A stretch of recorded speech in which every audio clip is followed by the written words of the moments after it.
Napapanahong issue sa larangan ng politika, showbiz, tatalakayin, himayin, re-reaksyonan ng J. Guevara TV. J. Guevara TV nga po pala, isang reactor ng mga viral issue na nagaganap dito sa Pilipinas.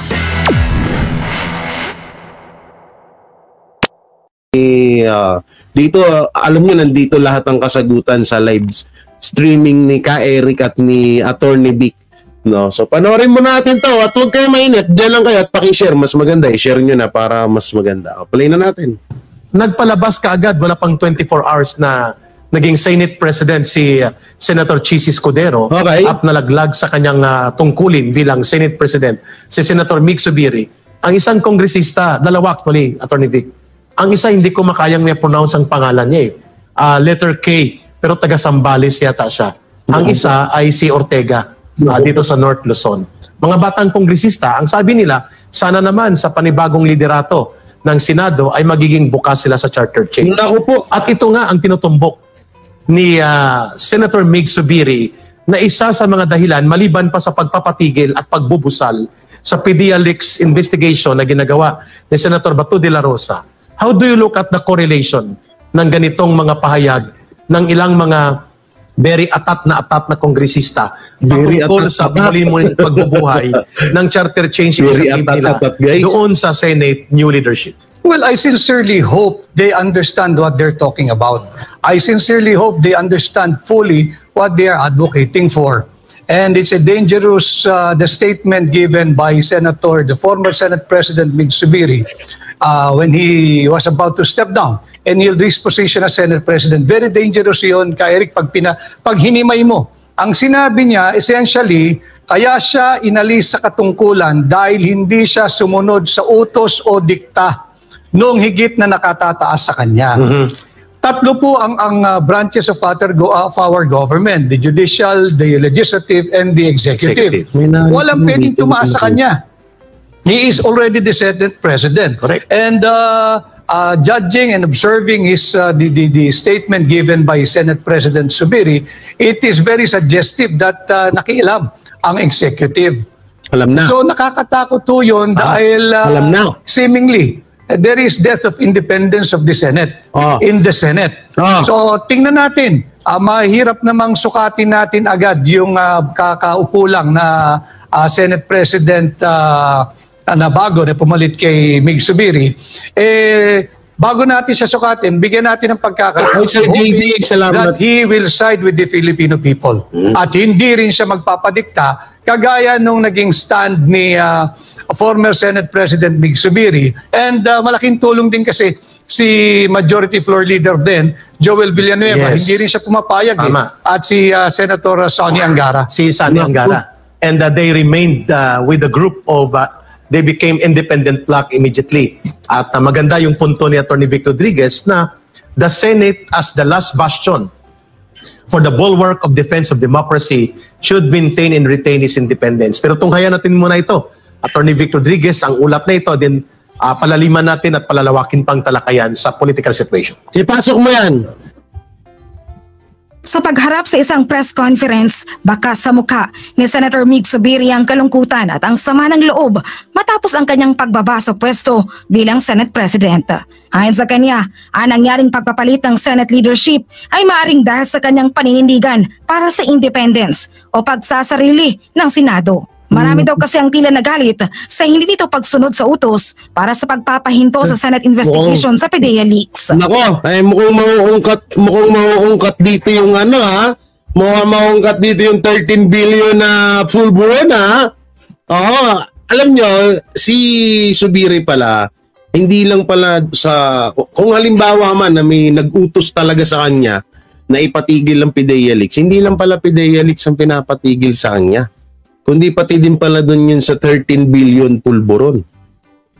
Na ngayon ay bigla na lang nawala. Hindi nga natin alam kung nakulong ba yung driver doon Hindi natin alam kung ano na nangyari. Di ba? No? Kaya talagang malaki din yung sinakripisyo dito ni former Senate President Mig Zubiri. No? So tuloy natin. Sabi ko nga nung sa hearing ni Senator Bato de la Rosa, marami nagalit sa akin Bakit? sa dalawang panig dahil nga ako po yung naging patas sa dalawang panig at siguro marami nagalit sa akin dahil dyan. Pero ginawa ko lang pong bilang tungkulin ko bilang Senate President, which is to always keep the committee system strong and independent from any outside forces to dictate what should or should not be tackled in the committee system. Ang galit umano sa kanya ay nagsimula sa pagtutol niya Yan na. sa People's Initiative. Ayan na. Nung sa PI pa lang, sa People's Initiative pa lang, nung hindi po... Ang mali mo kasi, former Senator Mig Zubiri, ang mali mo ganito, eto, explain ko sa'yo, layo ko lang yung camera ko. Medyo natatakot ako sa pagbumuka ko eh. Okay. Alam mo, ang mali mo, former, bakit mo kasi hindi sinunod si Lam? Ha? Alam mo naman kung anong mangyayari sa iyo eh. Ha? Alam mo naman kung ano ang mangyayari sa iyo, eh bakit kasi hindi mo sinunod si Lam? Alam mo naman kapag hindi mo sinunod si Lam na this. Ha? Pag hindi mo sinunod si Lam na this. No, mamaki, di ba? Oh, hinaharbors ni BBM pag di pabor sa pamamalakad niya, diktador. Oh, di ba? Tama si mamaki dito. No. Okay, tuloy. Tayo sumang-ayon sa People's Initiative, dyan po na nag-umpisa eh. Hindi tayo sumang-ayon sa kanilang timelines, charter change. Dyan ko din naramdaman. Wait lang. So, ulitin natin. Play. Sa People's Initiative, dyan po na nag-umpisa eh. Doon nag-umpisa. So, ibig sabihin, klarong-klaro, kasi nung nakaraan, kailan ba? Karaan ba? Kanina, may upload ang Frontline Pilipinas na di umano yung meeting na ipinatawag or matagal na daw nakaset yun. Oo. Matagal na daw nakaset yun. So, hindi daw yun party kasi may mga nagsasabi daw, totoo siya, wala naman ako nakikita na nagsabi na nagparty ang mga senador, no? Ang mga senador dahil sa pagpapatalsik dito kay Zubiri. So, kung matagal na nakasetup yun, ibig sabihin, matagal na rin palang talagang pinag-uusapan ng mga senators tong about sa pagpatalsik kay Zubiri. Kaya nga itong sinasabi niya about sa initial, ano ulit to? Wait lang, pakinggan natin. Initiative. Nung sa PI pa lang, Sa PI, yan sa PI na yan, ibig sabihin ay talagang planado na talaga yan. Kasi yung una pala, ang ayon dito sa pag-a-analyze natin sa sinasabi dito ni Zubiri, noong una pa lang, may utos na sa kanya about sa PI. Ngayon, hindi niya sinunod. Tapos yung about dun sa 13 billion na pulburon, hindi niya pa rin sinunod. So dito sa PIDEA leaks na mga pangalawang Senate hearing pa lang ata, pinapatigil na rin. So hindi niya pa rin sinunod. No? Kaya ayun, inutusan na ni Lam na this, ang mga ibang mga kasamahan ni Zubiri na pag-meetingan at pag-isip-isipan nyo kung hindi nyo ba siya papalitan kasi hindi siya napapasunod ng itaas. Nines, charter change, dyan ko din naramdaman na medyo may mga sama ng loob. Hindi naman sinagot ni Zubiri kung ang orders laban sa mga investigasyon ng Senado ay galing sa Malacanang. Sinabi ni Zubiri, naging mabilis ang pagpapalit na ginawa sa Senate leadership. Maibapaan niya na nagpahayag ng suporta pero sa huli ay hindi naman bumoto para sa pagpapanatili niya sa pwesto at dito ani higit na sumama ang kanyang loob. Noong Wednesday, nalaman ko may kinakausap po sila, nagkikita-kita po, nag-uusap-usap po sila ang kabilang grupo. Ito, matagal na tong interview kay Migs na to, nung kasagsagan nung pag-alis niya. So, matagal niya nang sinasabi na nag-uusap-usap, no? So, ibig sabihin talaga, planado na. Kasi nga, 3 beses ka nang pumalya. Former President, Senate President Mig Zubiri. 3 beses mong hindi sinunod si Lam Nadis. Kaya yan ang nangyari sa'yo. Ikaw naman kasi. Kaya nga sabi ng mga tanso vlogger, si Mig Zubiri daw ang traidor. traidor daw sa ating gobyerno dahil hindi ito sumusunod kaya daw ipinatanggal ito. Ayon po yan ha. Ayon yan sa mga tanso vlogger ha. Hindi po ayon sa atin. And yun, nag-umpisa na po. So, nagbabantayan po kami ng weekend and medyo masama ng loob ko dahil meron pa mga nagte-text sa akin, we're with you, full support po kami. Tapos kami wala po agad. Opo, 100% sa iyo. Wala pang isang araw, wala lang nagawa.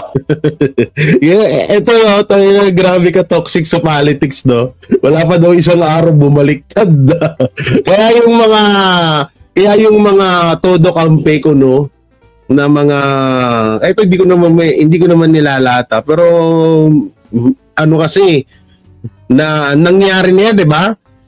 Maraming mga kakampi dati ang administrasyon Duterte, pero ngayon tingnan mo nagsilayasan na yung iba. Kaya nga napakatotoo nitong sinabi ni Mig Zubiri na ngayon maya-maya kakampi mo, sinasabing lang na kakampi mo pero bandang huli bumabaliktad din agad. Ito nga wala pa nga daw isang araw eh. Sinabi pa ni Zubiri na nakaka-stress at nakaka-pressure ang maging Senate President.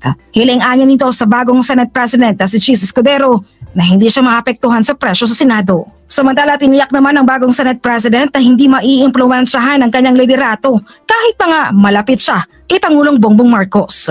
Malapit ako kay Pangulong Noynoy Aquino. Hindi kami nagkasundo sa maraming bagay dahil alam niya may trabaho bilang senador ng panahon yun. May trabaho din siya bilang Pangulo. Ganon din kay Pangulong Duterte mula nung mayor siya hanggang presidente. At sa totoo lang, ang pinakamalapit kong naging kaibigan na presidente ay si Pangulo Aquino. Malayo kumpara sa sino mang naging Pangulo.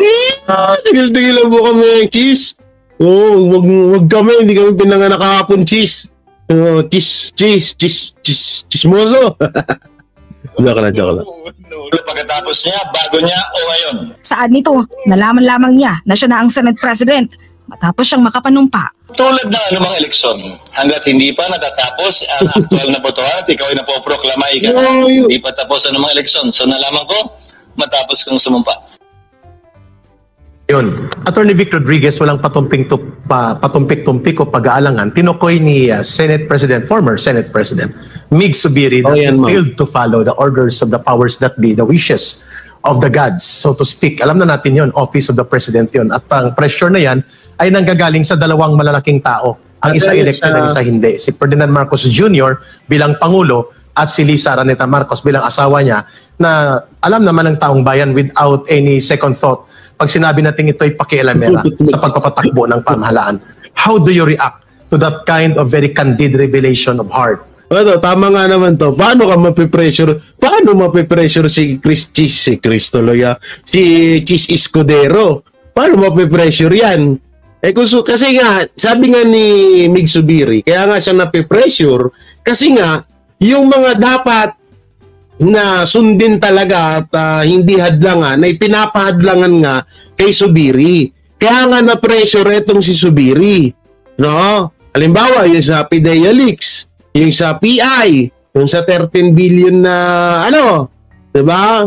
Noong una pa lang, pinapa-cancel na yun, pinapa-gano'n na yun, pinapaganyan na. Kaso ito si Mig Zubiri, hindi nga sumunod. Kaya nga yun na-pressure siya, isip siya ng isip na ano bang unahin ko? Yung trabaho ko?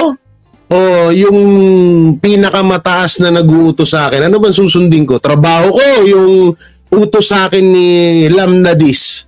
Ha? Kaya napipressure si Zubiri. Ngayon, si Chis Escudero, hindi talaga mapipressure to. Alam niyo kung bakit? Kung susundin niya ang utos ni Lamnadis, di ba? Lamnadis, alam niyo na yun kung sino yun, hindi talaga siya mapipressure. Sunod lang siya kung susundin niya lang na susundin yun, paano siya mapipressure? Diba? Tatagal siya sa pwesto niya at hindi siya magkakaroon ng issue kasi nga protektado eh. Tsaka ito ba inisip ko dito, baka nga may mga, kasi baka mamaya maungkat yung mga kaso ni Mig Zubiri kung meron man. Kaya ang ginawa niya ay talagang pinili niya na lang na umalis. No? So tuloy natin. And sentiments ni former Senate President Hindi, kakaumpisa pa lang naman, ma'am. At saan mo nakikita ang pinaghuhugutan ng ganitong maniobrahang dirty kudita attack on Mig Zubiri leadership at bakit ginawa ito? Kagaya nung aking nabanggit bago yung segment nating yon, na nakakatakot base doon sa naging pahayag ni dating Senate President Mig Zubiri dahil wala nang independence ang ating Senado kung susundin mo at ihimayin mo yung kanyang naging pahayag. At sinabi nga niya malinaw at unmistakable na there is only one reason kung bakit siya naalis bilang Senate President. Ito yung hindi pagtalima sa utos o dikta ng higit na mas nakatataas sa kanya. Sino pa ba ang pwedeng mas o sino pa ba ang higit na mas nakatataas sa Senate President? Walang iba kundi ang Executive Department na pinamumunuan ng Pangulo ng Republika ng Pilipinas. And it's a very, very dangerous development because pag nagpatuloy ang ganitong uri ng pamamalakad at ng pamahalaan, wala nang checks and balance.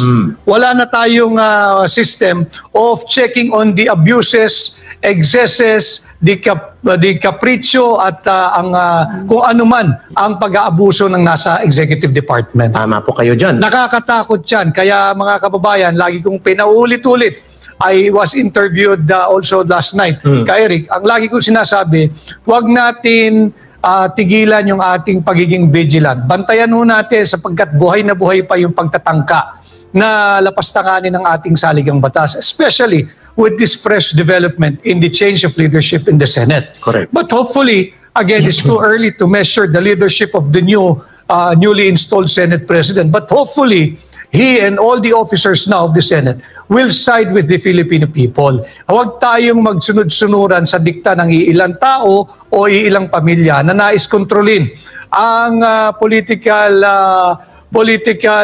landscape ng ating bansa at ang direksyon ng ating bansa. Attorney Vic, it is normal in a democratic society na bagamat there are separation of branches of powers of government, executive, legislative, judiciary, the executive as the primus inter pares or the first among equals in the branches of government needs to have also the balance of working cooperation with the Senate, with the House, and even with the judiciary without imposing the absolute power of the President to dictate upon them.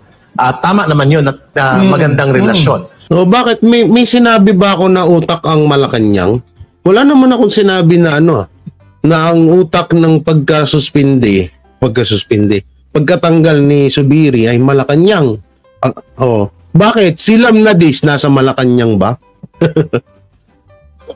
No. Lalo mo sa Malacanang si Lamnadis Pero do you think, what is the real questionable motive kung bakit sa gitna ng isang iskandalusong revelation, PDEA leakage of documents and revelations na nagpapakita na involved si Pangulong Marcos Jr.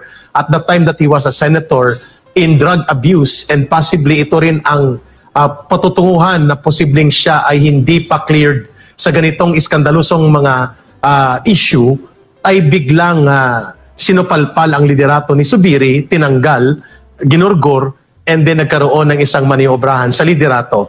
How suspect is that kind of situation? Do you think konektado ito sa layuning patahimikin si Ginoong Morales, tanggalan siya ng forum sa Senado at gawin na mabusalan ang committee at maparalisa ang kanilang expose in the Senate? Absolutely, my answer is yes, Kyrie. And again, I'm drawing it Pero pinagtataka ko lang, di ba si Attorney Vic Rodriguez ay dating abogado ni BBM? Tama ba ako? Kung totoo man yun at kung tama yung sinabi ko, siguro matagal na rin alam ni Vic Rodriguez yung about sa PDEA leaks na to. Kaya kaya minsan natutulala ako ditong pakinggan to si Attorney Vic Rodriguez pag ito yung ini-interview. Kasi talagang tugmang-tugma yung mga sinasabi niya sa mga nangyayaring issue ngayon. From the statement of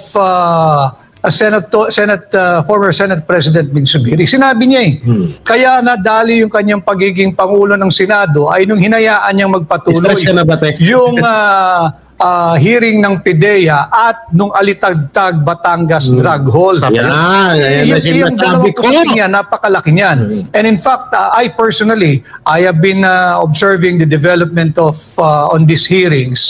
Hindi pa dapat matapos ang hearing na yan. Hindi yan nagsimula at natapos sa PIDEA leaks at kay former PIDEA agent Morales. May kasunod pa yan, yung mas malaki, yung unang yabang nila na biggest drug haul ever in the history. Unang yabang talaga no? Si Raulo din to si Atty. Vic lakas mo din mambasag Atty. Vic ha?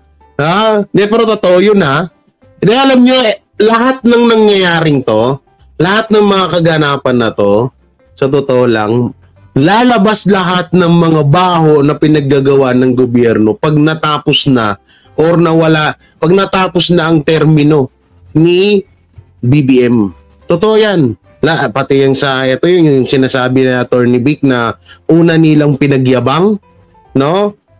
Yung 13 billion na biggest in history of the Philippines, tapos hindi naman pala, 'di ba? No. Alupit, 'di ba? Ganon kalupit ang mga yan, pero lalabas nga yan at lalabas pag natanggal na yan sa pwesto si BBM. Ngayon, ako na nagsasabi sa inyo ngayon, hindi pa yan lalabas kasi nga hawak pa nila lahat niyan. Kontrolado nila lahat ng pasikot-sikot niyan sa gobyerno natin diyan sa Malacanang. Pero pag natapos ang termino niyan at kapag hindi na ituloy etong tsa-tsa na to, etong pag-extend niya ng termino niya, no? Ay talagang maglalabasan lahat 'yan. Oo, siyempre. Sino ang panalo dyan? Duterte ba? Dilawan or Marcos? Siyempre, Dilawan. Sila ang panalo dyan. Kasi ito yung gusto ng Dilawan. Alam nyo panalong-panalo na ang Dilawan, sa totoo lang. Alam nyo kung bakit? Ito yung gustong mangyari ng Dilawan na mag-away ang Marcos at ang Duterte. Kaya nga sinasabi ko po ulit-ulit sa inyo na pagkatapos trabahuin ng Dilawan ang mga Marcos, ang Duterte, isusunod nila dyan, alam nyo kung sino? Si Marcos. Para makabalik na ulit sila. Tignan nyo, nagparamdam na si Bam Aquino. Tignan nyo, may nagparamdam na. May nagparamdam na sa kanila. Hindi nyo pa ba nagigets pa rin? Of drug enforcement in the Philippines. Hindi pa tapos yan. And of course, may mga bagong personalities na lumabas, including that the Indian national, si James Kumar. Very scandalous ang background niya. Very dubious ang kanyang mga connection. That is why, for me, it's a premature call for the Senate Committee to cite former PIDEA agent Morales in contempt. Dahil yung na-involve doon sa tangkang patahimikin yung primary resource person ng komite ng Senado na nagdumidinig sa PIDEA leaks, hindi man na ipatawag. At meron silang commonality. Pagka naiipit, they will invoke health issues, health reason, may sakit. Pagbigyan na natin na may sakit. But yung sakit nung isang dapat ipinatawag, seemingly, it's not that serious. Yes. Why? Totoo to. Ito yung sinasabi ko. Takot at tahimik ang mainstream and Pinklawan, NPA terrorist. Pero nakaplano at nakaimbak na ang lahat ng pwedeng ikaso kay BBM. Totoo yan. Kaya nga sabi ko nga sa inyo, pagtapos nilang trabahuin ng Duterte, malamang sa malamang isusunod na nila ang Marcos dyan. Ito yung gusto nila eh. So totoo panalong-panalo ang Dilawan dito kasi kagustuhan talaga nila to. Ito yung plano nila na magkagulo. Magkagulo ang dalawang partido na yan dahil hindi nila yan kaya salakayin eh. Hindi nila kayang trabahuin ng Marcos at ang Duterte na magkakampi. Hindi nila kaya nga pilit nilang sinira yan eh. No? Pilit nilang sinira yung samahan ng Marcos at ng Duterte para mabuwag at para maisa-isa nila. Parang pelikula lang yan eh. 'Di ba? Ang bida kadalasan mag-isa lang eh. Kaso balik ta rin natin kontrabida Dilawan dito eh. No? Iniisa-isa muna. Iniisa-isa muna sila. Hindi ginagawang bultuhan ng pag-atake sa kanila kasi nga pag isa-isa lang mas madali nilang matatrabaho. Oo, 'yun ang totoo diyan. Kaya nga yung mga nangyayari ngayon, iniipon lang ng dilawan 'yan. Kapag naipon 'yan at natapos na yung termino ni BBM, kapag natapos na ang termino ni BBM, tsaka nila ilalabas 'yan. Ngayon, hindi nila ilalabas 'yan dahil alam nila na ang so kung halimbawang matanggal ang Marcos or ma-impeach, no? Pag na-impeach ang naglo-loading ba tayo? Naglo-loading ba tayo? Nag-loading ba tayo? Hindi naman siguro, no? Naglo-loading ba? Hindi naman, no? No. Kasi kapag na-impeach ang Marcos, hindi naman tanga-tanga ang mga dilawan na alam naman nila na ang papalit diyan ay ang Duterte. So kung kapag ginawa nila yon, mas lalo silang mahirapan kasi Duterte pa rin ang nakaupo. Hindi pa rin sila makakilos ng maigi. Kaya mangyayari dyan, sinisira muna nila ang Duterte hanggang kakampihan muna nila or uutu-utuin muna nila ang Marcos hanggang sa matapos ang termino nito. Pero totoo, ang dilawan, tutol yan sa Chacha. Si Chacha. No? Tutol yan talaga sa kanila. Tutol ang dilawan yan sa usapin na yan. Kaya nga, pag natapos ang termino ni BBM, tsaka nila yayariin. Tsaka nila talagang dudumugin yan. So, tignan mo yung ibang mga dilawan. Todo promote na kay Lenny ngayon. Todo promote na sila kay Lenny Robredo ngayon. Kasi alam nila na baka nga tumakbo ulit yan si Lenny. Tatahimik lang yan ngayon. Pero umuunti-unti na yan mga yan. Okay, tuloy natin. He can handle stress. Pinayagan daw siya ng doktor niya to testify. Actually, wala pala. Via Zoom. Pinalusot sana yon. Wala naman. Hindi rin. Tama rin naman si Senator Bato. Mahirap yung Zoom, magpunta ka dito. Kasi gusto niya personal. He should be given at least another week to recover, assuming he is really sick. But nonetheless, it's too premature to cite somebody in contempt when meron pang missing link may missing piece pa yung puzzle. Kasama riyan yung Indian national si James Kumar. At lumabas ang pangalan doon. Yes, dilawan ni First yun. Lady Lisa Araneta Marcos na siyang pasimuno at nabanggit si Morales. Si Morales at si Picoy na nandun ay nagde-deny. Yes. At ang tinuturo nga na the one who will really establish the link supposedly ay yung Kumar. So hindi dapat i-terminate yung hearing dahil hanging pa rin mga kababayan. Sinasabing nahuli na nagmamaneho ng van. Si Sarate. Siya ba ay naririto pa? Saan nakadetine? Ito ba'y kinasuhan na? At anong kaso ang isinampa? At ano na progreso? You cannot fault the Filipino people for trying to find out the status of this case. Kahit dun sa 13 billion na to, maraming nagsasabi at kahit ako, ang pananaw ko dyan ay yan ang isa sa pinaka magiging malaking problema ni BBM pagdating ng araw na siya ay matapos na ang kanyang termino. Kaya nga pero alam na ng mga Marcos yan, kaya nga pilit nilang ang konstitusyon, pilit nilang tinatrabaho, di ba? Kasi alam nila na pagdating ng araw at kapag natapos na ang termino ni BBM, lahat ng pinaggagawa niya ngayon, babalik sa kanya lahat yan. Tandaan niya mga ka-DDS. Yes, because sila nagpalabas ito sa media. At sila nagyabang na ito yung biggest drug hole. Sinisingil namin kayo ngayon. Sinisingil kayo ng sambayan ng Pilipino, ano na ang estado ng biggest drug hole na ito.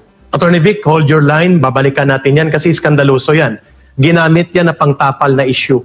PR operation yon, special option na sumambulat sa kanila sapagkat nahuli sila sa pagsisinungaling. At ngayon, pinagtatakpan nila na wala bigla yung kanilang handler ng drugs at may pinasulpot na Canadian national. Questionably din ang circumstances saan nanggaling itong biglang sulpot na foreign national. At dahil dyan, babalikan natin ang koneksyon nitong Rigodon at Codita sa liderato sa Senado at ang pilit na layunin ng mga powers that be yung nasa Malacanang na patahimikin at patigilin na ang PDLX and drugs issues investigation. Tunghayan muna natin, Atty. Vic, ang itong maniobra sa Senado. Dito ay explain ko lang to Alam nyo, eto lang isipin nyo maigi to Hindi kasi pwedeng bumasi agad si Senator Bato kay Morales. Alam nyo bakit? Kung si Zubiri nga Tignan nyo, hindi nakaporma si Zubiri Senate President pa lang yun. Senate President na yun hindi nakaporma. Paano pa kaya si Bato na Senator? Sipin nyo maigi yun. Kaya nga sabi ko sa inyo, mag-ano pa tayo, abaan nyo pa yung PC nyo, Antayin pa natin ng kasi may paano dyan may nakikita ko para sa akin, may nakikita ko may diskarte yan si Bato dyan about sa PDLX na yan. No, may diskarte siya dyan. Kaya antay-antay lang tayo. At magkokomentaryo tayo kung may naniniwala dito sa sinasabi ni Senator Chis Escudero na siya lang daw ang may kagagawan para pasimunuan ang pag-take over sa liderato ng Senate presidency. Sisikapin ng Senado na maisapinal ngayon ang chairmanship ng mga komite sa ilalim ng liderato ni Senate President Chis Escudero. May ilang senador na manatili sa kanilang hinahawakang komite, gaya ni Senator Bato de Rosa na chairman ng Public Order at Dangerous Drugs at Senator Christopher Bongo sa Health Committee. Ayon kay De La Rosa, dahil manatili siya sa Public Order at Dangerous Drugs, ay tuloy ang investigasyon sa PDLX. Si Senator Francis Tolentino naman, sinabing bibitawan na ang Senate Committee on Justice at Maritime. Retained ang committees ni Senator Bato. Wait lang. Ano to sinasabi ni Ma'am Susan? Plastic ang galawan. Ano bang gusto nyo? Yung plano ni Bato para sa PDLX para humaba pa to, para may mga malaman pa tayo mga sikreto na hindi pa natin nalalaman, o ipatigil na ang PDLX? Kasi kung sasabihan yung plastic ang galawan ni Bato, malabo yan No, hindi nyo kasi masyado rin nagigits na sinasabi ko nga sa inyo na habaan nyo pa yung PC nyo. Kasi nga may plano nga No, yung diskarte ba, nasisira yung diskarte ni Bato. Nandito yun. Pag-uusapan nila Atty. Vic yun mamaya. Tingnan nyo. Bato retained the committees ni Senator Bongo. As the majority leader, Senator Tolentino would have to let go of... Kaya ganyan magsalita si Chis. And ano ba yung isa niya? Maritime. Magkakaroon naman ng eleksyon sa mga komite na binakati nila Senator Nancy Binay at Senator Sunny Angara na nag-resign bilang Finance Committee Chair. Siya ay posibleng palitan ni Senator Crispo.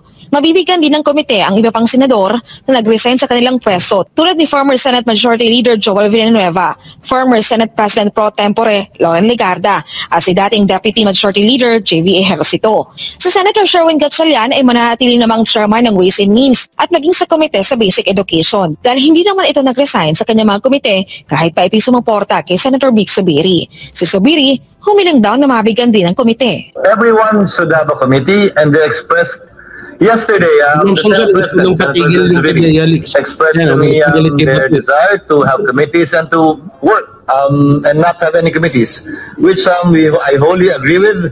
Kailangan naman talaga namin ng katulong. There are over 45 committees, if I'm not mistaken.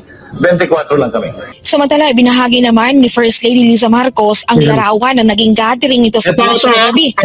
Kung mapapansin nyo dito ito para sa akin, nandito si Senator Robin Cayetano, pero wala dito si Zubiri at Bato. Ito nga, sabi nga daw ng iba ay matagal na nga daw itong na to. Matagal na itong setup, matagal na daw ito nakaset. Itong usapang about sa mga senador at kay FL Lisa. Matagal na daw to, no? So dito kahit ako kay Senator Bato de la Rosa, hindi rin ako kahit sa akin hindi rin ako pupunta rito. Tangan ba ang gagawin ko diyan?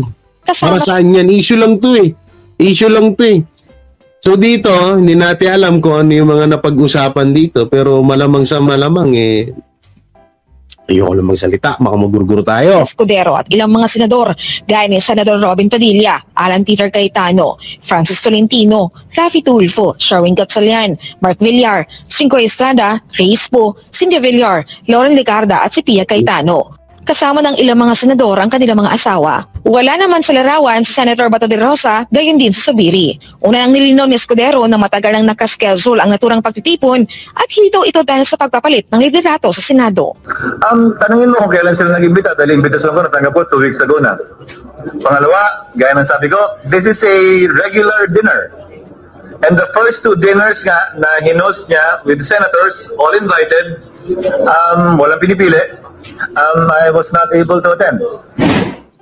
Okay. Mahilig magpasakay ng mga pahayag ito si Senator pag-uusapan niyan dito. Huwag nyo nang kumbulahin ang taong bayan, Senator Chis Escudero. Reward yun, alam na namin yun. Ang tawag na si Senator Kilay. Hindi naman si Atty. Vic ang nagtawag sa'yo, kundi ako si Ka Eric. Kung bakit ka tinawag na Senator Kilay, hindi ko alam kasi yan ang tawag sa'yo. Pero Atty. Vic ang tanong ganito.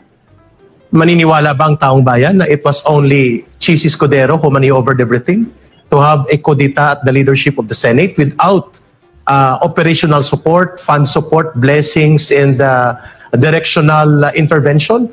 Na tinumbok nga mismo ni Mig Subiri for no reason at all, gagawin lang ni Subiri. Kaya nga dito mga ka-DDS, no, talagang kitang-kita natin dito na talagang ginagamit ni Lam Nadis ang kapangyarihan ng asawa niya, no, para lang sa halatang halata naman eh.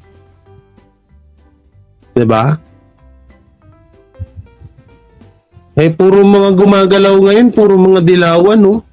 Puro mga mga dilawan na anti-Marcos noon. Oo. Ayun yung mga nakikita natin mga gumagalaw ngayon eh. Kailangan din mag-balance ni Bato. Di pwede bira ng bira. Mamaya tanggalin siya. Lalong inutil yung PDEA leaks. Isip-isip din. Kaya nga eh. Alam niyo ayun nga yung ini-explain ko. Ang gusto kasi nila, siyempre, na ano si Morales, na tawag dito, na contempt nga. Gusto nila pigilan. Hindi nga pwedeng hindi nga pwedeng magganon. No, yung pipigilan ni Bato. Eh di lalong humaba yung usapin doon. At mamaya pag-initan si Bato, kung si Subiri nga na pag-iinitan eh. Senate President yun ha. Baka hindi nyo alam. Asa na si Ma'am Susan? Ma'am Susan, ha? Senate President si Subiri. Nagurgor. Si Bato pa kaya? Eh, hindi ko alam kung sa inyo kung gusto nyo ba talagang pag-usapan yung PDEA leaks o iunto na. Kasi nagagalit kayo kay Bato. Nagagalit kayo kay Senator Bato. Dapat nga magpasalamat kayo dun. Dahil ginagawan niya pa rin ng paraan na para mapahaba at mapag-usapan pa yung PDEA leaks na yan. Yan yung hindi nyo naiisip. Gusto nyo lang kasi, hindi, wag contempt. Dapat hinarangan mo si Morales, ni contempt. Sabi ko nga sa inyo, bawian lang yun eh. Andito rin yun sa video na yun kung bakit ipinakontempt, bakit hindi pinigilan. O bakit ipinakontempt si Morales. Kaya panoorin nyo para maintindihan nyo na maayos. Na ituturo niyang Malacanang at ang presidente at ang kanyang mga tauhan sa pagmaniobra sa nangyari sa kanya, Atty. Vic? Again, I will base my opinion and analysis on the statement given immediately after the change in leadership in the Senate, given by former Senate President Mig Subiri.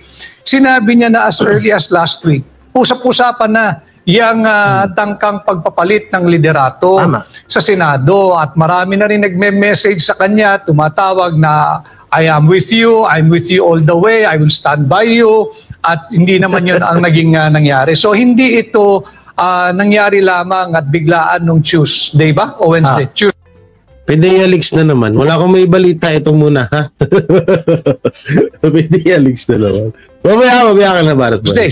Tuesday. Ito ay meron nga dito yung kay Duterte. Siguro isang buong linggong proseso o nung nagsimula na itong pagdinig ng komite ni Senator Bato sa PDEA document. Wait lang guys, ito. May kampon ni dito. Ay, naligaw yung bataan ni Gagong. Dito si Gagong, disagree ako kay Bato. Mahina lalo na sa Tagalog niya. Nag-disagree ka sa isang tao dahil mahina sa Tagalog, mahina sa English. Ano ba klaseng mindset to? Anong klaseng mindset to, Jenjen Gray Harta? Giarte. Ang arte mo, bago yung apelido mo so, Giarte. Gaarte mo. Disagree ako kay Bato. Mahina, lalo na sa Tagalog niya. Hindi niya makuha ang buod ng tanong kasi mali-mali Tagalog niya. Utang ina. Kung ganito mindset ng buong Pilipinas, magpakamatay na lang tayo lahat. Dahil sa, ano kasi gagong? Ano kasi gagong? Ha? Mali-mali lang yung English ni Bato, nilait-lait na. Putik na yun. Asan na to? Oy, asan na yun? Jen, ha? Baka bata pa to eh. Ilan taon ka na po, Jen? Kung ikaw ay bata-bata pa, mag-aral-aral ka muna bago ka makipag-chismisan. Ha? Hoy, shoutout pala kay Banat Bay.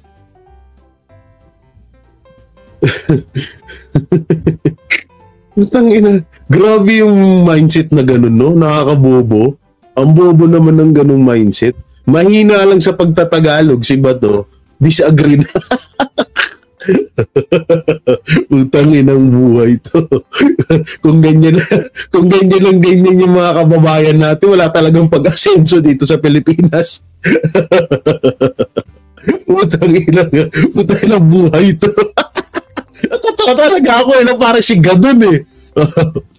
Hello, Banat ba? Parang si Gadon eh, no? Ikaw, Jen, hindi ako believe sa'yo. Mali-mali din Tagalog ng spelling mo, ugok. CJ, anak ni Gadon yan. Happy condolence na yan. Wag, mag-trip pa naman natin eh. Ito naman to, ina-happy condolence nyo agad mo. Yan na. Yan na condolence. Hindi na ito, Banat Bay. Kaya ako ito'y pinapanood sa kanila. Itong about dito sa interview ni Kyrie kay Attorney Vic Rodriguez is para malinawan sila yung ginagawang effort ni Senator Bato de la Rosa sa PIDEA Leaks kasi paulit-ulit na binabash nila si Bato de la Rosa. Hindi nila alam na napakalaking effort po na ginagawa ni Bato de la Rosa. Sabi ko nga sa inyo, kung si Mig Subiri nga ginurgor or niyayari, paano pa kaya si Bato? Senator lang yun. Isip-isip kayo po ha. At yung doon nga sa hindi pa natatapos at hindi pa rin gaano napapag-usapan na higit na mahalaga yung Alitagtag Batangas Drug Hall. So hindi ito nangyari nung Tuesday lang mga kababayan. At kinumpirma ito nung mismong pahayag na ginawa ni Senate President Mig Subiri na matagal nang pinag-uusapan. About a week or 2 weeks ago ay nag-uusap na may tangkang pagpalit sa liderato kaya hindi na maloloko ang sambayan ng Pilipino sa tunay na kadahilanan ng pagpapalit ng liderato sa Senado. Okay, Caro. Binanggit kanina namin ni Atty. Vic Rodriguez, mga kababayan, na hindi po mali na ang Pangulo ng Bansa will have a good working and cooperative relationship sa Senado, sa Kongreso, sa lower house, and even sa the judiciary without overstepping into the independence and integrity of these separate branches of government. However, tarantado ka. Dapat pinutok na lang sa tatay. Gag to gayot. Ay, Jen, dapat daw pinutok ka na lang sa sa kumot. Puta, relate dito si Banat Bay. Alam nyo kadalasan ginagawa ito ni Banat Bay. Kaya nga hanggang ngayon wala pa rin baby yan eh.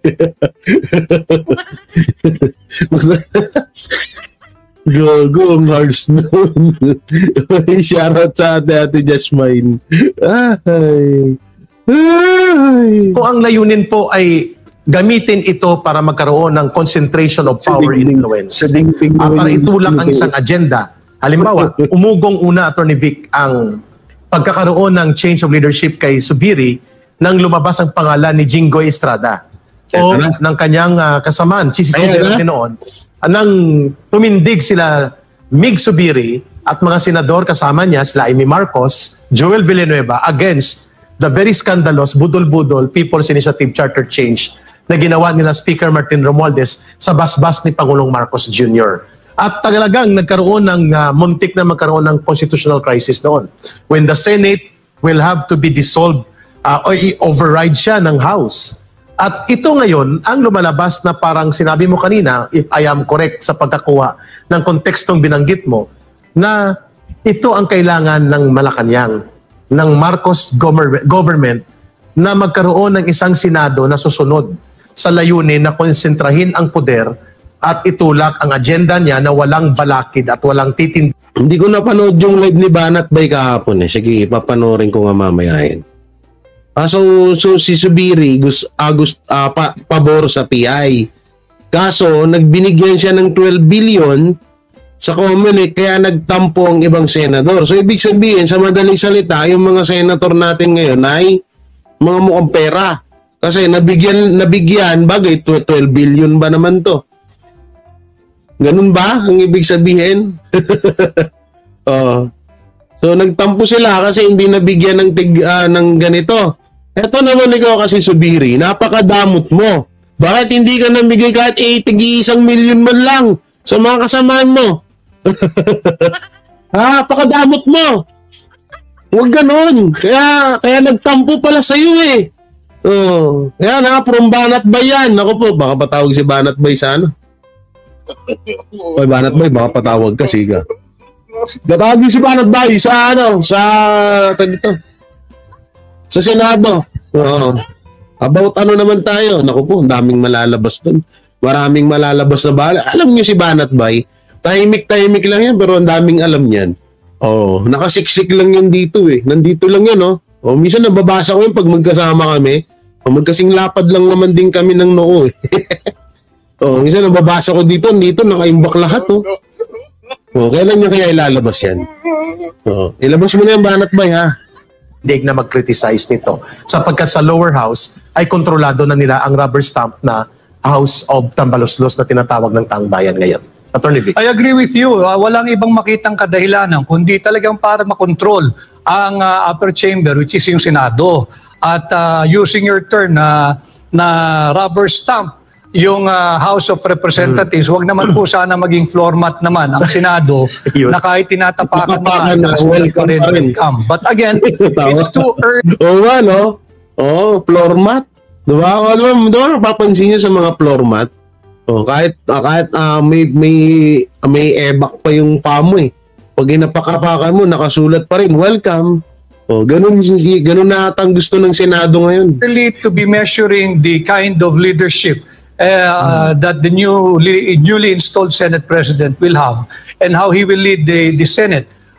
Sana ay patuloy na manaig yung tinig ng ordinaryong mamamayan at sana ay lagi silang pumanig sa sambayan ng Pilipino, hindi sa dikta ng Pangulo o ng executive branch of our government. Yes, I agree with you.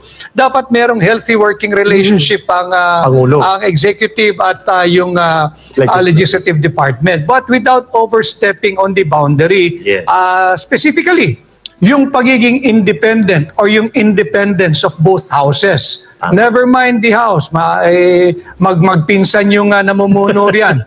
Pero yung Senado, sana naman ay tumindig yung mga senador, lalo na sa usapin ng charter change. Correct. During the most recent survey on charter change issue, 88%... Wait lang, dito na tayo. Ito. Sinabi at pinagtibay ni Director General. Ang mga anak ni Jen Morales, nagsalita na, Jinggoy, nagbanta na,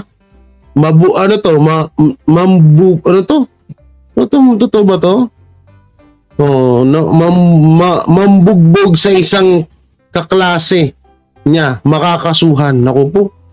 Makakasuhan daw si Jinggoy. Inicio Santiago, sa Senado na siya mismo ang nag-aproba sa recruitment ni PIDEA Agent Jonathan Morales kaya nasa PIDEA ito. Dapat daw ay nagrekomenda din si Senator Jinggoy ng contempt citation kay Mr. Everett na ngayon ay Mr. Nothing si General Santiago para sa pag-recruit na tinatawag niyang congenital liar. na si Agent Morales. Dinivert ni Subiri, Dapat pinundo sa ipag-utos ng Comelec. chairman ng komite na si Bato de la Rosa ang agarang pagpapalaya kay G. Morales sa Senate detention o humarap sa judicial na pagsuway mula sa Korte Suprema Ong vs. Senate Blue Ribbon 2023 Supreme Court desisyon ng Parmasya para sa matinding pang-aabuso sa pagpapasya. Maraming nagsasabi na maaari din daw kasuhan si Senator Jinggoy ng Republic Act 10173 o ang Data Privacy Act of 2012 dahil malaking katanungan bakit may hawak na personal documents ang senador ni Morales. Isa pang tanong sino ang nag-leak sa kanya ng nasabing dokumento at wala din siyang may pakitang original copy nito. Gayon, May sasagutin lang tayo dito. Sir J, si Banat Bay, jutay na buhok. Buhok. Anong jutay na konti ang buhok? Ay, akala ko bugok ang basaw kanina dun yun. Sa maliit na screen, bugok eh. Sasagutin sana kita eh. paman, ang mga anak naman ni Agent Morales ay nagbigay na ng kanilang mga salubin at komento sa nangyari sa kanilang ama. Official statement of the family of ex-PDEA Agent Jonathan Morales, May 22, 2024. Kaming pamilya ni ex-PDEA Agent Jonathan Morales ay taus-puso pong nagpapasalamat sa inyong pagtitiwala at pagsuporta sa aming ama. Masakit man po sa amin ang mga nangyayari ngayon, naniniwala po kami na malalampasan namin itong pagsubok na dumating. Panoorin ko ngayon mamaya yung about dito kay Subiri na to, dun sa live ni Banat Bay. Di ko pa napanood yun eh. Okay, tuloy natin to. Sa aming buhay. Dumating kami sa puntong ito dahil sa napagkasundoan naming mag-anak na manindigan siya sa tama at katotohanan, patungkol sa ginawa niyang pag-iimbestiga noong 2012 na may kaugnayan sa isang Bongbong Marcos at Maricel Soriano. Sa kabila ng mga panunuhol at pananakot na ginawa sa kanya, patuloy na nanindigan ang aming ama at hindi nagpatinag at nagpalupig sa sinuman. Kahit na ito ang naging dahilan ng pagkakakulong niya sa Senado. Muli nagpapasalamat kami sa lahat ng taong sumusuporta at naniniwala sa paninindigan at pinaglalaban niya. May God bless us all. Suportado pala ng mga kamag-anak ng si Morales eh. And, samantala, isang ulat mula sa bilyonaryo.com ang lumabas na di umano'y Sana ginulpi na kita nung nasa high school tayo, Jinggoy Estrada, 310s, Ateneo batchmate who's won back Senate bid. Grabe. Kung totoo man to, Senator Jinggoy, yung liit mong yan eh. Yung liit mo yan, tapang-tapang mo. Pagmamalabis ni Jinggoy Estrada sa kanyang Ateneo batchmates dahil hindi siya nito sinuportahan sa pagkasenador. Ang isyong ito ay binigyan naman ng comment ni Joey De Vivra na aniya ay based on screenshots seen by Bilyonaryo, Estrada told football enthusiast Jose Prats that he should have beaten the latter up when they were still in high school. Bastos ka pala, hayop ka, yan pala ang itinuro sa iyo ng Ateneo, shame on you. Sana pala ginulpi na kita nung nasa HS pa tayo eh, Estrada told Prats in a Viber message. The reason for Estrada's anger, Prats bluntly told their batchmates in a Viber group that he won't. Hayaan na natin yung ano na yan. So yun no. Ito, may papanoorin tayong video about sa... Wait lang, saan na ba yan? Ay, nawala na to rin. Ito na. Sino to? ex-PDEA Agent Morales. I-release na ba? Aba? Alam niyo ito, pagkakalam ko ito sa totoo lang si Morales ay nakalaya na. Ang pagkakalam ko talaga. Pagkakalam ko si Agent Morales nakalaya na. Ewan ko lang kung bakit sinasabi ni Maharlika na hindi pa nakalaya si Morales. Hindi ko lang talaga alam kung bakit gano'n ang nangyari. Ito, gusto niyo makita yung video. Ito daw yung ano to, wait lang. Ito, panoorin natin to. Ito na. Ang ganti ng api. Putik na yan. Tanga na, bawian na yung nangyayari ngayon